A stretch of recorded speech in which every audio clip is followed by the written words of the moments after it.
Hey everyone, I am on my side porch today. It is my favorite place to be. The breeze is always flowing, the birds are always chirping. It's so tranquil and it just resets me. So, anyways, today I want to talk with you a little bit about how to avoid or eliminate conflict in your marriage or relationship if you are a control freak like me. Well, guess I should say ex-control freak like me. And I'm telling you, I was like control freak like Katherine Heigl in The Ugly Truth. Not even kidding. Like, even hated if my husband like tried to spoon feed me. It would make me cringe. So, anyways, my husband was gone for 13 months, so it really pushed our marriage in a good way. We had to learn to communicate better. We had to learn to trust one another, and not that we didn't trust one another to begin with. We'd never done anything, to make each other not trust one another, but I was a major control freak, so I hated when he made decisions on his own. I really didn't like when he would just be his own person. I don't know why. I felt like I had to be in control of everything, and like, how toxic is that? So when he was away, it allowed us to just be our own separate people. Levi, don't do that, buddy. And I learned so much about myself, and I think it was so good for our marriage. One thing that I really learned was that for a marriage to be strong, you have to be your own separate people. It's great to do things together. It's great to share experiences, but it is so good for you separately to have friendships, to have hobbies, and to just get away and enjoy being yourself. Over the last year, I've learned that I love just my personal time, and I think that's also really helped me. Realizing how much I needed that time to myself made me realize that that's probably important for my spouse as well.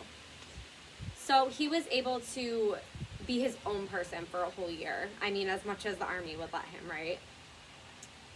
So that was super important. Just letting each other have their own things outside of your marriage.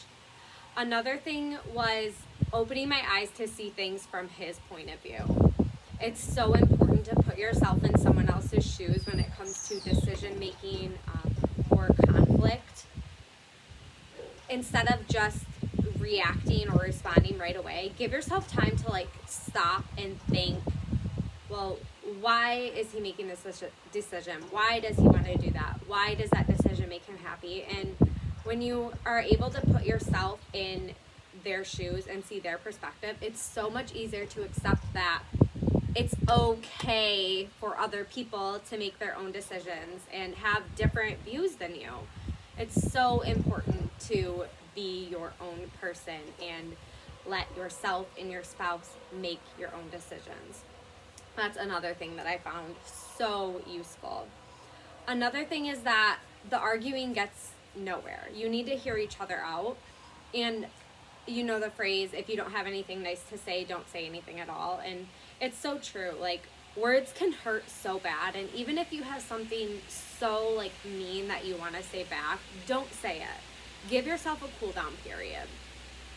And in regards to a cool down period, it's always important to come back and be like, I heard what you said. I understand this is why you feel this way. Here's how I was feeling. And then come to some sort of agreement. And if you can't come to a mutual agreement, then you need to understand why they won't compromise and figure out why you won't compromise. And normally there's some sort of disconnect there. And the last thing that I learned, which is something that I love for any relationship, not just a marriage, when there's a problem, make sure it is you and your spouse versus the problem, not you and the problem versus your spouse or, whatever that relationship may be. You guys have to be a team, and you have to solve the problem. You have to figure out why the problem is there and come to a mutual agreement, rather than, let's say, you and the problem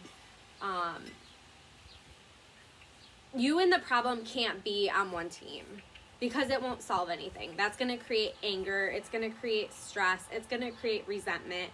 You and your spouse always have to solve the problem together to get over it. So those are some tips that I just wanted to share with you. It really, really helped me being able to just be my own person. And I think that is one thing that could help a lot of marriages. Be your own person. Hear the other person out. Make sure that you solve problems together. And it should always be you and your spouse versus the problem. So I hope you enjoyed these little tips, and I hope you enjoyed hearing my little story of how I overcame being a control freak.